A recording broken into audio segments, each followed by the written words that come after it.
تقدیم می‌کند.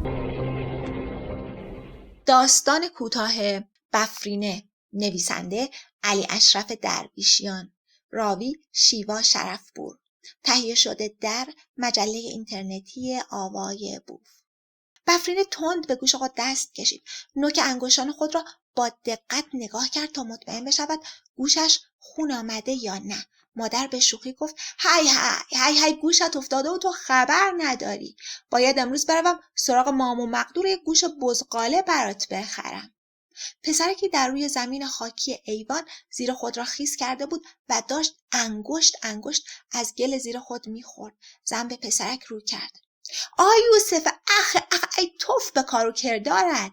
ببین چه ملچ و ملوچی را انداخته، مثل اینکه باقلوای تنوری میخورد بدبخت.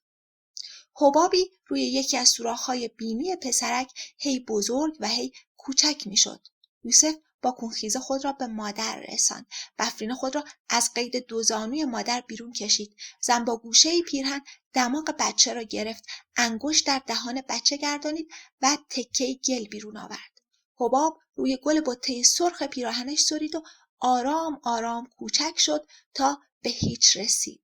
زن به اتاق رفت، از گوشه تاریک چادر کهنه برداشت، آن را روی زمین پهن کرد. یوسف را در چادر پیچید. بفرینه به مادر نزدیک شد و پشت به او ایستاد. زن بچه را به پشت او بست. اگر خیلی بی‌طاقتی کرد بازش کن. حواست باشد به زمینش نزنی. مواظب مرغ و جوجه ها باش. به سوراخ سنبه مارو انگشت نکنی. چیز ناجوری بر نداری بخوری. برای نهارت از زلاطه دیشب کمی مانده. ظهر با نان بخور. نان و خشک و قند در تاقچه گذاشتم. هر وقت یوسف گرسنه‌اش شد بکوب خمیر کن و به او بده. نگذار پخش روی دماغ و دهنش بنشیند. همچنان که سفارش میکرد نانپیچه را برداشت، به سوی دیوار کاهگلی رفت و با خود گفت: این هم دوانه و این هم ته‌برداز. آنها را از بیخ دیوار گرفت و به کمر بست. کلاف طنابی را که کنار پله افتاده بود برداشت و به دوش انداخت. هنوز پایش را روی پله نگذاشته بود که بفرینه با یک تکان یوسف را روی گردش جاگیر کرد. دست روی دامن مالید و از جیبش نامه مچاله شده‌ای بیرون آورد. چند خط از نامه را که در اثر مالیدن انگشت محو شده بود به مادرش نشان داد.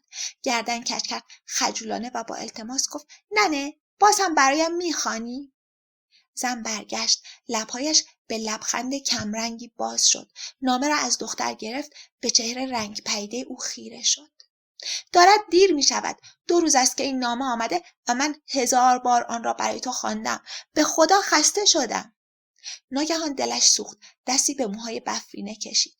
امروز دختر خوبی باش. هرچه به تو گفتم انجام بده. تا دم غروب که از بیشه آمدم باز هم آن را برایت بخوانم. بفرینه سرش را به شکم مادر تکیه داد و آرام پیراهنش را بوسید.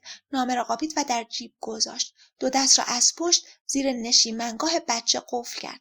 بچه که حس کرد مادرش می‌خواهد دور بشود لب ورچید. به سوی مادر چرخید، اما بفرینه چند بار به هوا پرید. بچه به خنده افتاد. بفرینه به پایین حیاط دوید و در کنار لانه مرغ و جوجه ها نشست. مادر توی کوچه قهقهه خنده بچه را شنید و دلش آرام گرفت. زن به دامنه تپه رسید. نخ کیسه دوغ مچش را آزار میداد. آن را باز کرد و به دست دیگر داد. طناب را روی پشت جابجا کرد.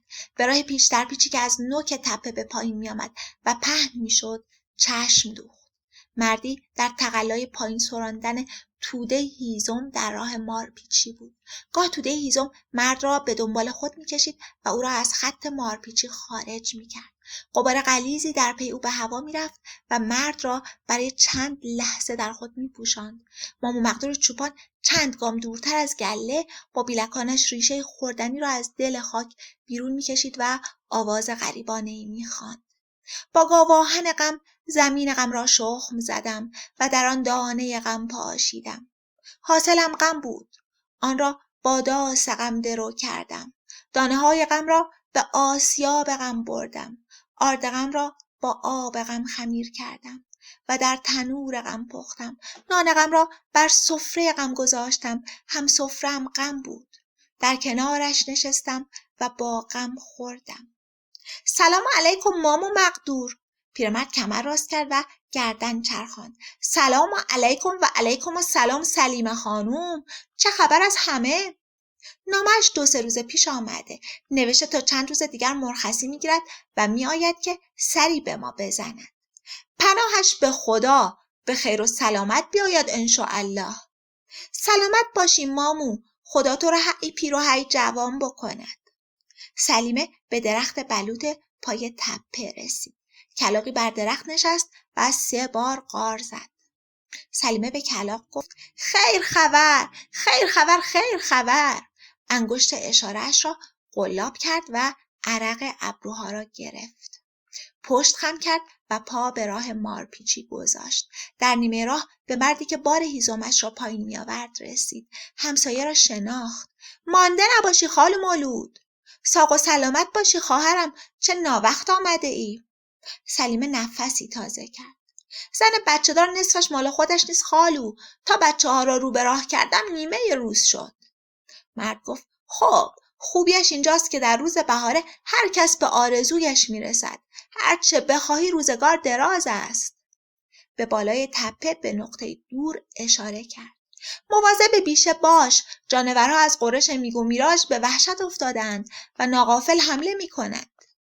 مواظبم خالو، آدم لخت و پتی پهلوان خداست. خودم کمتر از آنها نیستم. بهار همه جا نشسته بود. باد بوی تلخ شکوفه بادام کوهی می آورد. سلیمه خسته بود. داس را چپ و راست به شاخه‌ها فرود می آورد و عرق می ریخت. صورتش گل انداخته بود و به زیبایی و ظرافت نانی نازک شده بود. از ظهر خیلی گذشته بود. تکیه بر کنده ای داد. خواست بند کیسه دوغ را باز کند که قرشی بیشه را لرزاند. چند شکوفه از درخت بادام کوهی پرپر زد و به روی زمین ریخت. سلیمه هراسان از جا پرید. 3 هواپیما اوج می گرفتند. در پس تپه غبار انفجاری در هوا پهن می شد. باد ملایمی آرام آرام غبار را بیرنگ می کرد و به جانب روستا که حالا در زیر پای زن خاموش و دراز به دراز افتاده بود می آورد. سلیمه آرام زمزمه کرد شکر خدا از ما خیلی دور است. با غرش چند انفجار دیگر آگرملوچ‌ها با قشقرقی عجیب دور شدند. همه جا ساکت و خلوت شد. شاخه بر تنه درختی کشیده میشد و صدایی چون خاراندن تن با ناخن به گوش می رسید. بوی بد و ناآشنایی جای بوی تلخ شکوفه‌های بادام را می گرفت. سلیمه خارشی در گلوی خود احساس کرد. سرفه زد، بلند شد و دلنگران بار هیزم را در راه مارپیچی انداخت. بال و پر آفتاب از دشت و تپه‌های دوردست برچیده میشد. رنگ ده در سایه تپه به کبودی میزد. سلیمه دنباله طناب را محکم دور دست پیچیده بود و آهسته آهسته عرق ریزان از خم هر پیچی بار را میسراند و طناب را شل و سفت میکرد تا بار هیزم مهار بشود و او را با خود به ته دره نغلطاند. به آخرین پیچ تپه که رسید نفسش تنگی کرد. بوی مرموز هنوز در هوا بود. گاه تندتر به مشام می رسید و گاه با وزش باد ملایم می شد. سلیمه به زمین نشست و بار هیزم را با تقلا بر دوش گرفت. کف دستهایش می سوخت و گزگز می کرد. به پای درخت بلوط رسید. کلاغی به پشت افتاده و پاهایش به هوا بود. مامو مقدور بی سر و صدا و آرام به درختی تکیه داده بود. زن درست متوجه نشد که مامو مقدور مثل همیشه گفته باشد مانده نباشی به خیر بیایی. اما زن با خستگی نفس بلندی کشید و جواب همیشگی را داد. به سلامت باشی مامو. و با تردید به سوی مامو مقدور نگاه کرد. مامو سر روی زانوها گذاشته بود. بیلکانش را در بغل داشت و دستهایش رو به جلو آویزان بود. ریشه گیاه نیم جویده ای را در جلوی پایش تف کرده بود. زن تصور کرد که مامو در حال بستن بندهای خامینه اش می باشد. پس سرفه‌ای زد و با صدای بلند گفت مامو تو که همیشه در خوابی دارد غروب می شود. کی می خواهی گله را برگردانی خانه آباد؟ مامو تکان نخورد. زن به گوسفندها خیره شد. سر بر پشت یکدیگر نهاده و آرام بودند. سرفه نمی کردند. کاویچ نمی کردند. سگ گله گردن بر خنکای خاک چسبانده بود. باد آرام می وزید. بو کمتر و کمتر میشد، اما گلوی زن همچنان میخارید. با دلشوره مبهم طناب را ول کرد. بار به زمین افتاد. به سوی مامو رفت. پرنده از دوردست جیغ کشید. وای وای وای وای وای وای. ترس و دلهره در دل سلیمه دوید، اما پیش رفت و با تردید دست بر دوش مامو گذاشت. مامو چرا؟ مامو روی زمین غلتید و چشمان وق زدش به طاق آسمان مات ماند. سلیمه جیغ کشید و از مامو دور شد. پایش به تنه گوسفندی گیر کرد و با صورت روی گوسفند دیگری افتاد. جیغ کشان به هوا پرید. سگ گله در جایش خشک شده بود. سلیمه مشت به سینه کوبید. سربند از سرش افتاد. چنگ در شلال گیسوان خود برد. به صورت ناخون کشید و با زانوان بی‌حس به سوی خانه دوید. در حاشیه ده به اولین خانه رسید. خانه خالو مولود. بار هیزمش هنوز در کنار دیوار حیاط بود. خالو مولود کمی به پهلو خمیده بود. به دیوار خانهش تکیه داده بود. گیوه نیمچیده‌ای در دست داشت. کلاف نخش به سرازیری افتاده بود. سر نخ در زیر دندانها از گوشه لب آویزان شده بود. سلیمه چنگ به صورت کشید. از جای ناخونهایش خون بیرون زد. فریاد کشید: خالو چه بلایی به سرمان آمده؟ خالو مولود با چشمان از کاسه بیرون زده به حره دیوار زل زده بود. آن بوی مرموز با وزش باد کم و زیاد می شد. زن سرفه زنان در چوبی حیاط خودشان را که دیوار به دیوار خانه خالو مولود بود با یک ضربه تنه باز کرد. بفرینه، آی بفرینه عزیز دلم، کجایی؟ خود را با چند گام بلند به لانه مرغ رساند. بفرینه خانومم، یوسف این نازکم خوابیدند، الهی بمیرم عزیزکام، زور چیزی خورده اید یا نه؟ بفرینه مثل مادری مهربان یوسف را روی بازوی نیقلیانی خود خوابانده بود. جوجه ها در کنار مرغ ولو شده بودند. بی نفس. مرغ سر در زیر بال بی حرکت مانده بود. زن دست کوچولو و چرک دخترک را تکان داد تا بیدارش کند. نامه بین یوسف و بفرینه آرام تکان می‌خورد. چند خط دستمالی شده نامه محو‌تر شده بود. دختر نازنینم بفرینه را از دور می‌بوسم و چانه قشنگ و فندقیش را گاز می‌گیرم.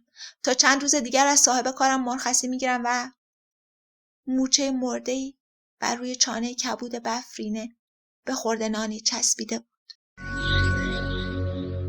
آوای بوف یک گروه مردم نهاد است که توسط عده‌ای علاقه‌مند به کتاب با دغدغه ارتقاء فرهنگ کتاب و کتابخوانی و استحکام خرد اجتماعی تشکیل شده و تاکنون تولید هزاران کتاب ممنوعه را در کارنامه خود دارد. با توجه به اینکه این گروه وابسته به هیچ سازمان و ارگانی نیست و تمام فعالیت‌ها به صورت رایگان انجام می‌شود، لطفاً اگر در این رابطه احساس مسئولیت دارید در معرفی ما به دیگران سهیم باشید. avogaboo.com